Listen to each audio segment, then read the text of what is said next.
"The name," she hissed. "Ellie Monroe. The same name as our daughter. There was a missing persons case filed under that name 22 years ago. And guess where the last known address was?" He stared at her, heart slowing in his chest. "You're saying it was this house?"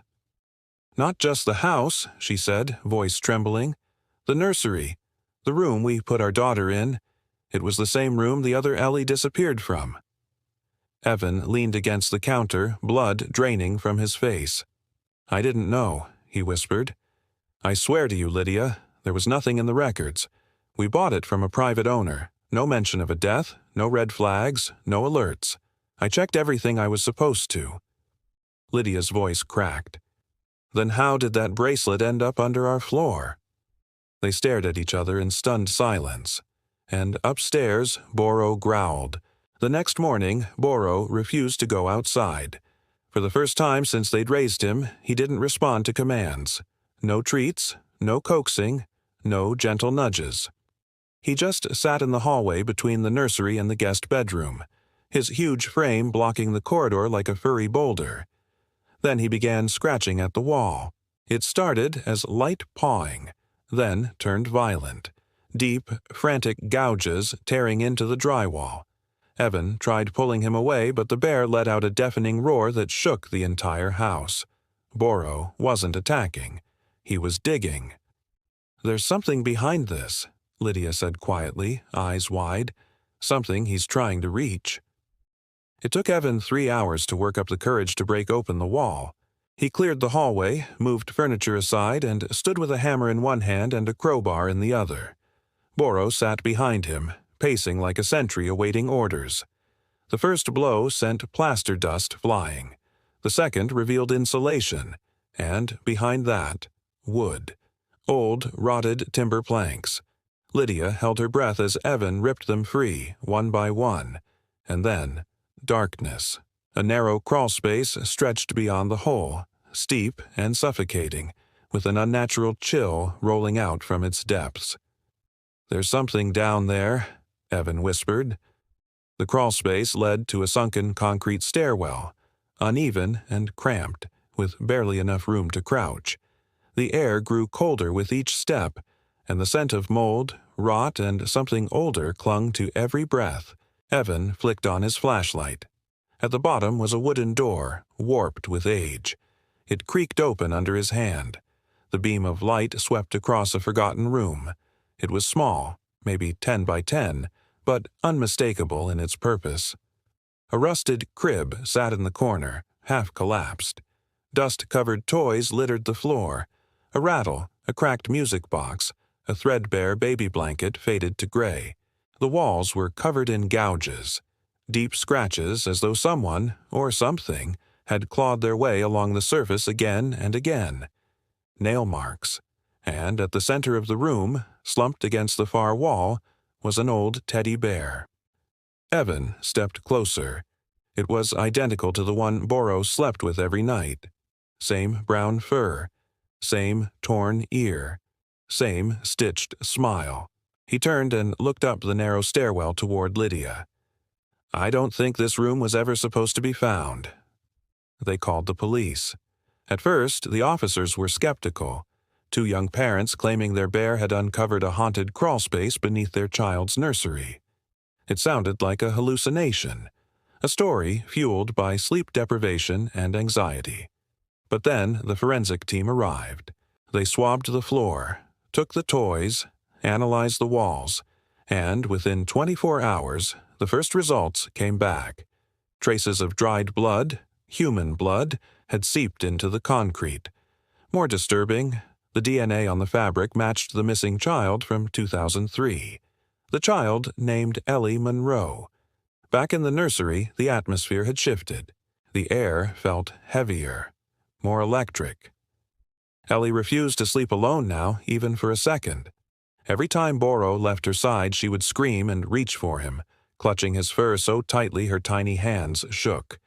And the whispers had returned. Evan heard them again just before midnight. Muffled sobs. The creak of floorboards where no one walked. The sound of a lullaby playing somewhere in the walls. He rushed into the nursery, heart pounding, and found Boro standing stiff as stone, hackles raised, staring at the foot of the crib. The baby monitor, newly reinstalled after the crawlspace discovery, blinked red. Recording. Lydia later watched the footage with trembling hands.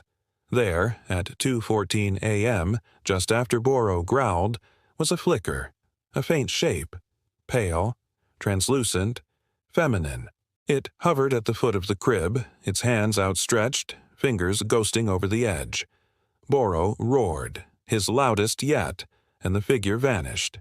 The living room was filled with quiet tension. Cords stretched across the floor, motion detectors, thermal scanners, and a dozen surveillance cameras humming silently from every corner. A portable monitor showed a live split screen of the nursery, hallway, and crawlspace.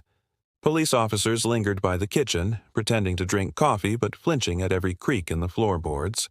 "Never thought I'd be doing ghost duty," one muttered. Another officer looked at Boro, who sat as still as stone at the nursery door, watching, always watching. "If something is here," he said, "I trust him more than any of this equipment." Evan sat with his elbows on his knees, rubbing his temples. Lydia stood by the window, phone pressed to her ear. "Yes," she whispered. "Tonight. Please come. We need someone who can feel it." By 8 p.m. the specialists arrived. Lydia hadn't told Evan. She hadn't needed to. He saw it in her face as soon as they walked in. This wasn't curiosity anymore. This was desperation. The woman introduced herself as Celia. Tall, solemn-eyed, no theatrics. She didn't promise to fix anything, just ask to walk the house alone. She didn't make it past the nursery. She stopped in the doorway, the hair on her arms visibly rising, her breath catching like she'd been struck. "She's still here?" Celia whispered. "Who?" Lydia asked. "The mother. Ellie Monroe. Her pain. It's embedded into this space. It's not just haunting. It's trauma. Intelligent, unresolved. She died afraid. Alone. And that fear never left." Celia turned toward the crib, eyes misting over. "She doesn't mean harm, but she doesn't know she's gone.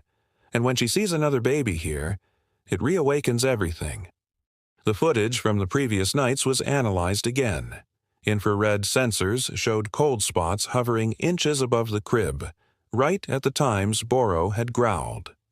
On the night of the figure's appearance, thermal imaging captured a second heat signature near the crib for 5 full minutes, despite no one being in the room. The baby's heartbeat, tracked via a wearable monitor, had spiked in perfect sync with each anomaly. And Boro? His vitals had gone flatline steady. Total, hyper-focused alertness. Guard mode. The truth came in slowly. Detective Holloway called the next morning with updates from the cold case team. "We dug up the original report," he said, "and we know why no one believed it was a murder back then. Ellie Monroe, the first Ellie, was listed as a runaway mother who vanished with her infant daughter in the middle of a custody dispute. Her boyfriend at the time? Gregory Hess. No priors, no violent record. Sold the house a month after the disappearance and moved states. We contacted him," Holloway said. "He denied everything. Claimed she packed up and left one night. Said she'd threatened to disappear before. But the forensics told a different story. Blood in the crawlspace. Fingerprints on the underside of the floorboards. Faint traces of a second body. Tissue degradation consistent with 20-year-old remains. Likely mother and child, buried and later removed, but never reported." "We believe he killed them both," Holloway finished, voice low, then cleaned just enough to hide the evidence and sold the house fast. A silence followed. Evan spoke first. "So the trauma, it never left?" "No," Holloway said.